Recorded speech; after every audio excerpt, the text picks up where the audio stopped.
Hi, my name is Kintea Bryant. I am the former education director at Seattle Audubon in Seattle, Washington.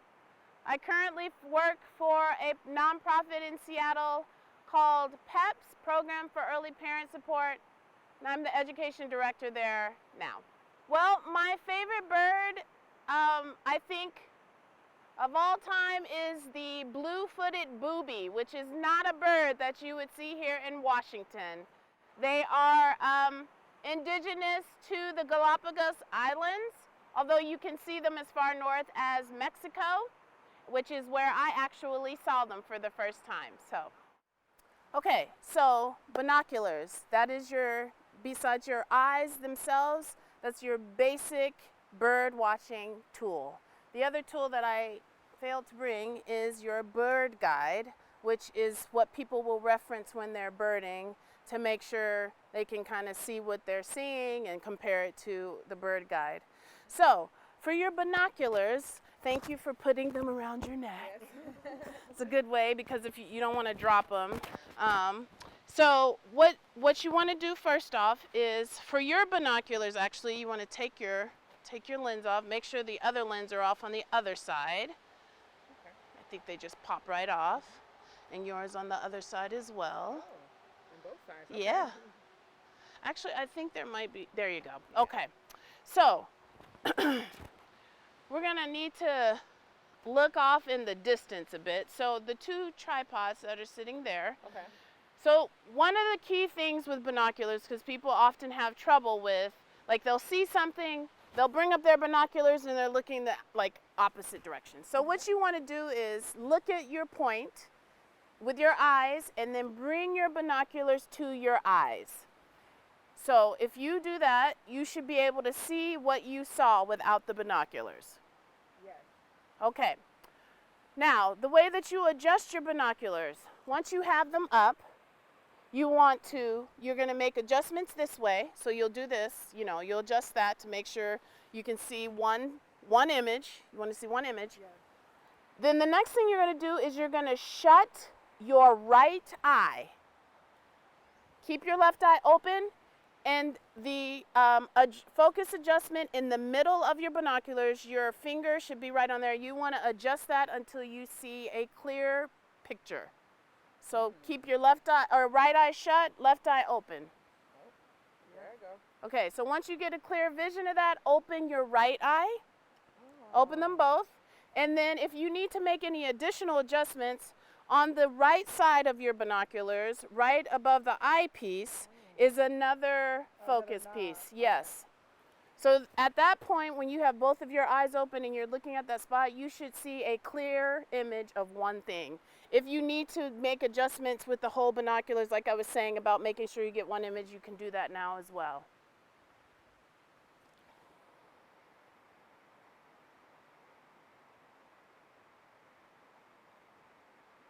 Wow, got it? Clear. Tripod in each. But one image of it, like you just see two. Yeah. Okay. Got it? That really helped okay. when you said look and then bring it up to you. Yes. That really helped because I went like this and I was like, where's it at? Right. So yeah, that really yeah. And so if you're not going to have your sunglasses on, this is the point where you want to, I'm going to adjust that and adjust the other side. And I'm not sure what the exact technical term is, but it allows you to have, like when you have glasses on, you want it to be flush because I think there's a space between your eyes and the glasses, whereas here, when you put these eyepieces out, it gives you, again, that space. Got it, okay. Okay. All right, so now you have your basic tool down. So when we go for our walk, if we point out something and look up, you want to try to find it with your eyes first, and then hold your binoculars up to what you're looking at. Okay. So some of the key things to think about when you are birding, which is kind of just a biology scientific tool, is to think about field markings.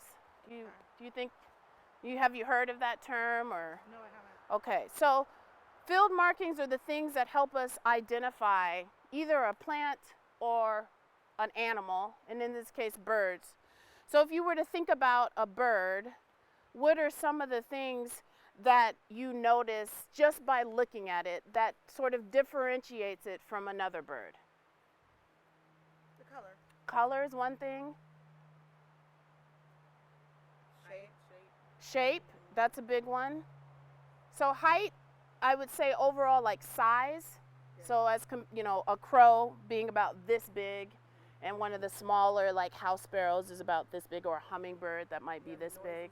The noise is very good. Their calls or their songs. So all of those things, including the calls, are sort of field markings or field identification tools. So those are the things that when birders go out, we're going to look at what the shape of the bird is. We're going to look at what color it is. We're going to maybe look at how big their beak is or how small their beak is. We're going to look at what their legs, maybe the color of their legs, how big their legs are. We're going to look at the shape of their body, either when they're sitting or when they're flying. What kind of noises or vocalizations they're making. So all of those things are part of birding. And typically when you start, the first thing you want to do when you start is, if you can see the bird, try to make delineations of how they look different.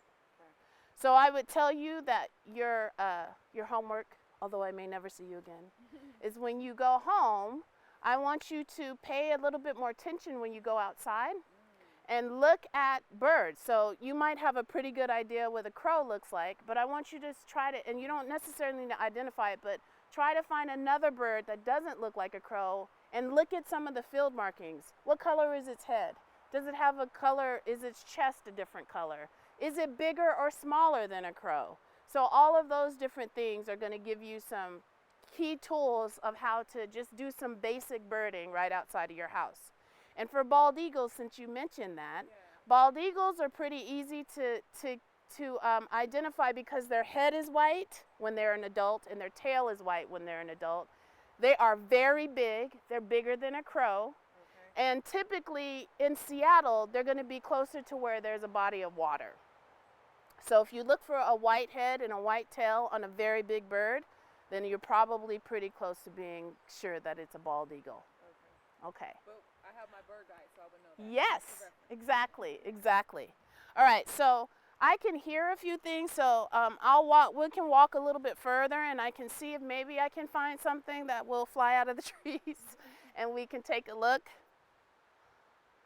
Maybe we can walk up here a little. How often stay like out on the trail?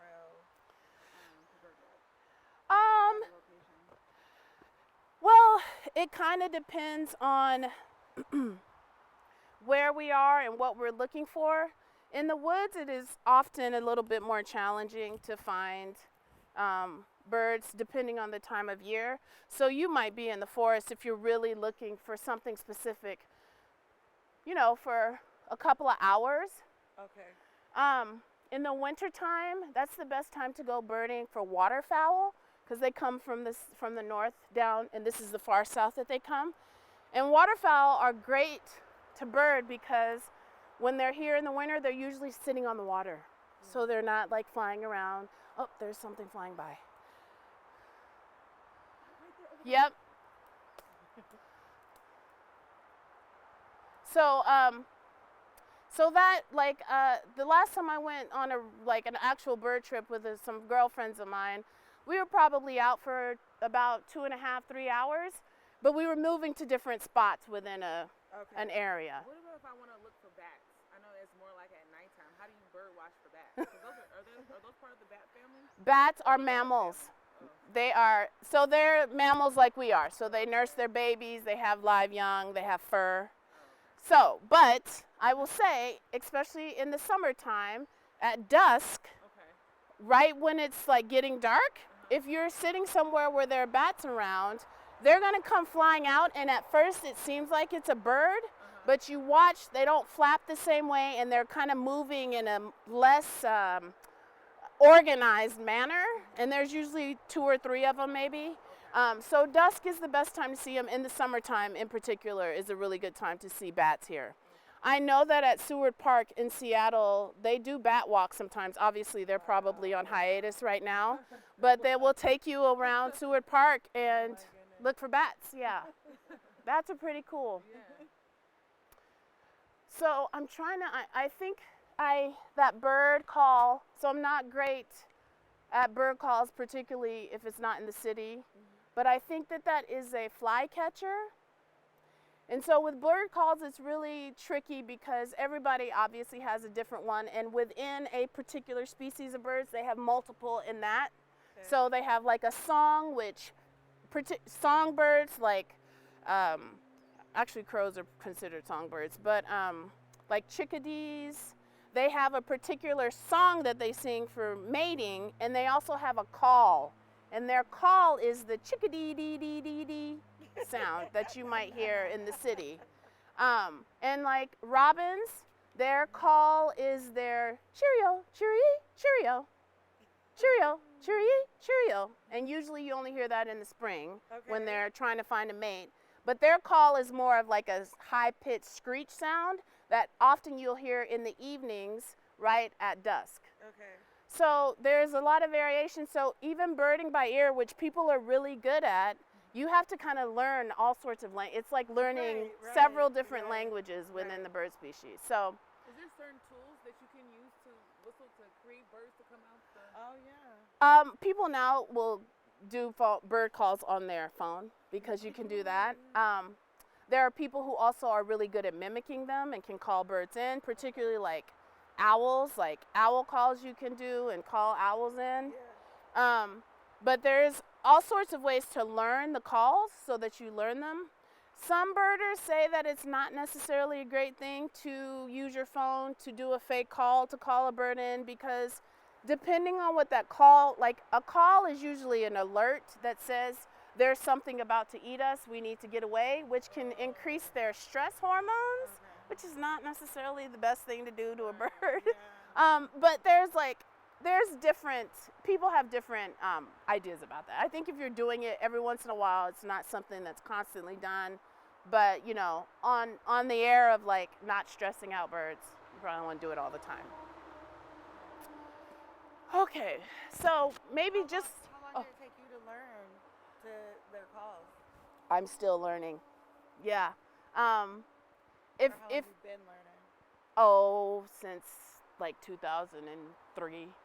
Yeah. Okay. So it's one of those things with the more exposure and the more you do it, the better you're going to get at it. And I don't get out enough in the woods and stuff to really learn them. I'm pretty good at the bird calls in an urban environment. Okay. But in the forest it's hard, and some of them are familiar to me, but even in their familiarity, if I don't hear them all the time, I'm not exactly sure. So And if we were even higher up, it'd probably be easier to see them too, right? Or Well, I does it mean, really matter? if the trees are tall, it's not going to matter because they're going to hide in the canopy.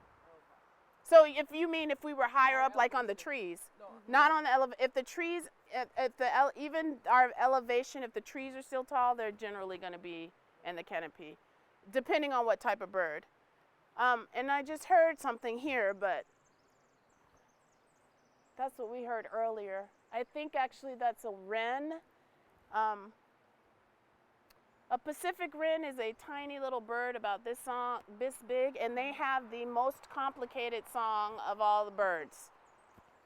And are they talking with each other, amongst each other? The singing is like, hey, I'm here, don't you want to mate with me? And the males usually do that. Okay. The calls are sort of the cross communication of be aware that either there's food here, or something's coming to eat us, we need to get away. So it can vary. Yeah. What about just us being here? Like, so the call that we're hearing. That actually is a song. Oh, that's a song. Mhm. Okay.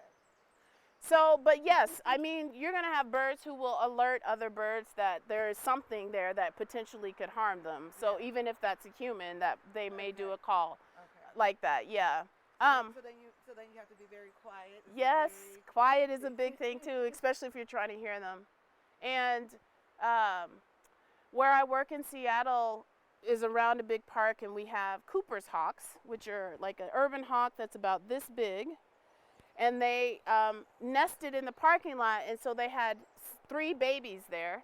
And in the last month when I went to our office, I had been watching the nest to see if there were babies, and I got not even very close, but I heard a loud call from one of the parents, and then they came at me. So that was a clear message of, you're too close, you know, you need to move away. So sometimes, yes, particularly for raptors, the call is for you, for the human itself, of like, get away kind of thing,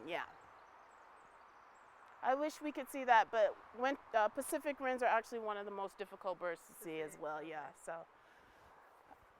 Any more questions? I mean, you guys could take a moment and just kind of scan and see if you see anything. Okay. Maybe I can try to find this winter wren. Well, I'm going to tell you about using a scope, which is a bird watcher's sort of ultimate tool for seeing birds far in the distance. Typically, when you go birding, you have either the birds that are going to kind of show up and sit right in front of you, and often those are raptors, so eagles and hawks. If you get a glimpse of an owl, it's typically kind of just sitting in a place. And scopes are really great for that, particularly if they're in the distance, because it brings it right up front, and often those birds will sit for a moment and you can get a good look at them. The smaller birds that you have, every once in a while, you can get them in a scope if they're sitting still, but typically those smaller birds are a little more challenging. They're usually kind of hiding in the trees, so binoculars are a better bet. But for your scope, you're typically going to have it on a tripod like this. It has 2 mechanisms for focusing. This is sort of your long distance focus here. Once you look through the scope, and sometimes that can be a little bit tricky because you got to get your eye placement in the right spot to be able to see through.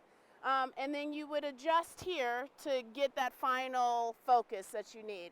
So I'm going to pick a spot and have us all take a look through the scope. Now, how do you pick your spot? Well, depends on, typically what will happen is if you are out birding, you might have a group of people all kind of either spotting with their eyes or using binoculars. Somebody might say, oh my gosh, I see a bald eagle sitting up on the top of that tree. At that point, whoever has a scope will set it up, you get in there, and then you set the scope on it. That way, people who may not have binoculars or can't see it very well gets an opportunity to look. So it's you kind of base it on what you see or what somebody else points out. And these are great for getting that far view. So if you don't want to approach a bird super close and you have a scope, it's perfect to use that, because the further away you are, the less likely it's probably going to fly away. Okay. Is this scope able to take pictures while you haven't set your The scope itself is not, but if you have the patience to set your camera on there, you can get a pretty good shot through the scope. All right, so why don't you just take a look? You'll be looking at that far tree across the river, the taller of the 2. Oh.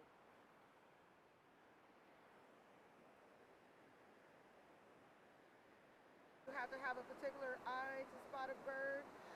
You do not have to have a particular eye. The biggest part of birding is patience and just looking carefully. And the biggest part, again, is patience.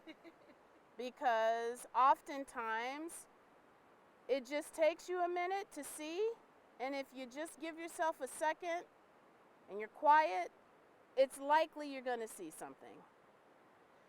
And, you know, all of us live in the city, which is an easier place to see birds, because you can walk out of your house and see a crow just about any day of the week. Right. And some people, you know, you don't necessarily think about crows as bird watching, but they are a huge part of the ecosystem and of the bird world. So they, like all birds, are indicator species. Do you know what an indicator species is? So birds are sort of the indicator of how healthy a ecosystem or an environment is. If there aren't any birds there, then it's likely not a good place for anything else to live. Wow. So those are some things to really think about. Like when you think about urban environments, and depending on what part of cities you might be in, if there is a lot of pollution there and you're not seeing a lot of bird species, that is a huge indicator that it's probably not a very healthy environment. Wow, that's good to know. Yeah. I didn't know that. I'm Etta Cozy, and I don't have a favorite bird. What I do like are seasonal birds. If it's the spring or fall, I like the shorebirds. If it's fall and winter, I like the hawks. So I really don't concentrate on a particular species. Is I don't bird in isolated areas by myself. I'm always aware of the possibility of running into someone who's not very nice. And I also have pepper spray. So, but I like birding the edges. Usually you'll find a lot of the warblers and sparrows on the edges of the forest.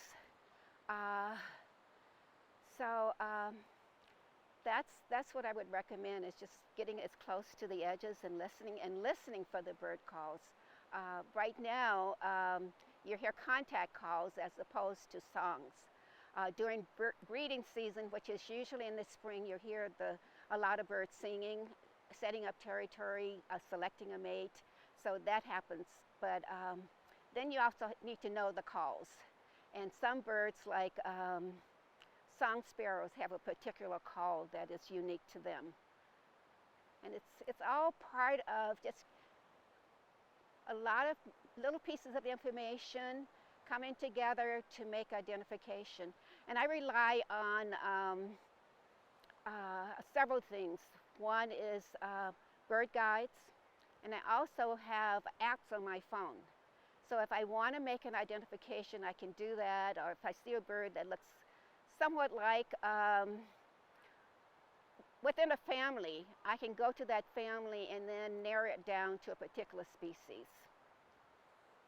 So you look at the shape of the bird, you look for the color pattern, the size, behavior, and then that helps you to make a determination as to what that bird probably is.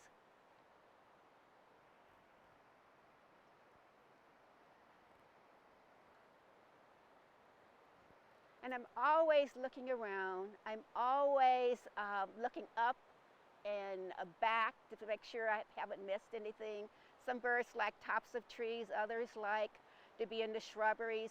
There are birds who like to be mid-story in a tree. So it's just being aware of what's present and also the sounds that the birds are making. So one of the things that birders do to attract birds is called pitching. And it's a hissing sound